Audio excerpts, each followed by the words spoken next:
Was Thor Ragnarok the smash hit that we've all been hoping for?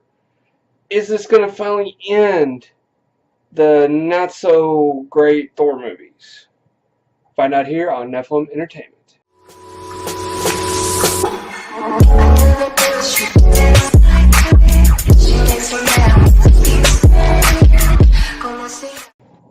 Hey, welcome back. This is Metatron Uriel, and you're watching my special, Hey Meta, Take Me to the Movies. And this is Thor Ragnarok Edition. This takes place kind of around the events of Doctor Strange. We found a few tie-ins into the movie itself too, so Easter egg, spoilers.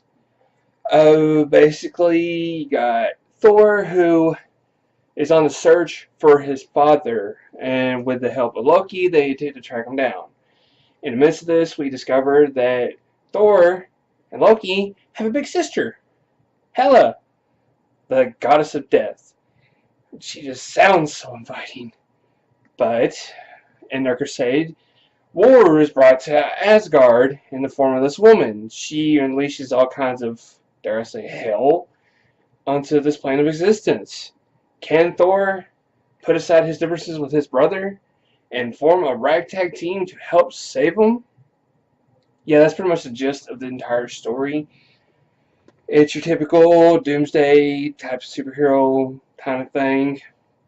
You reconnect with a few characters that you're familiar with, you meet some new ones, and hey, great, awesome story for everybody. It's got really it's your typical action. That's the gist of the most movie. But I will have to say this. One thing that I've noticed in a lot of Marvel movies, and it's happening more and more frequently, and Thor Ragnarok is definitely one of those examples, they're not taking themselves too seriously. And for someone who is showy as Thor, I mean, it will take something as meaningless as throwing a ball against the wall and turn it into something comical. I love it because it's giving you that feel that these guys know it's going to be a great movie, but they're not going to take themselves just so serious. And it's funny. It's funny, especially when you'd least expect it to happen. So there's a lot of lightheartedness in this, even though it's an action movie, even though the topics are very serious. They still manage to give you sort of that sense of we're having a fun adventure. I mean, there's a possibility of death around every corner, but hey, they're lighthearted about it on their take. The person who is the big standout in this picture is Hulk himself. Hulk appears in this, and it's, spoiler, it's taken 2 years after the stuff that happened in Age of Ultron. So Hulk has been missing since then. We find out where he's been. He's been on this nice little planet doing this tournament, and he's been the Hulk full time for 2 years straight. So he's developed a little bit of his own ability to communicate, and he actually can hold a conversation now. Even though it's not a complex conversation, he can still hold a conversation. And he actually acts childish in a lot of ways, but what do you expect for being stuck in a guy all this time? And now they're finally letting him sort of have his own lines and his own little story, and I'm loving this because you're actually starting to see the difference between Banner's personality and Hulk's personality, and they're actually going with the whole split personality type thing, and I love that. Hulk's definitely the one that you gotta watch in this movie.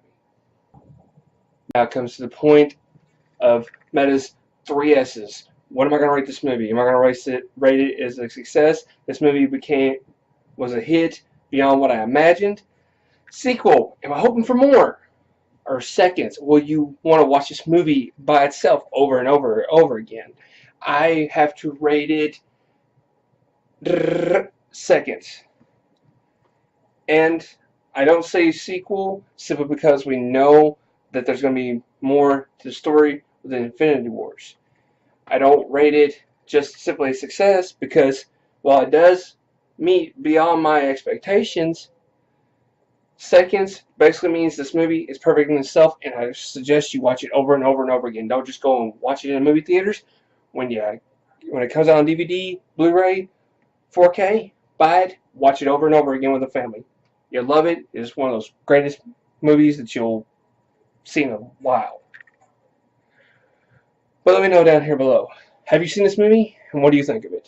Do you love this movie? Are you hoping for more? Are you glad to see your boy Thor back on the big screen in a movie by himself?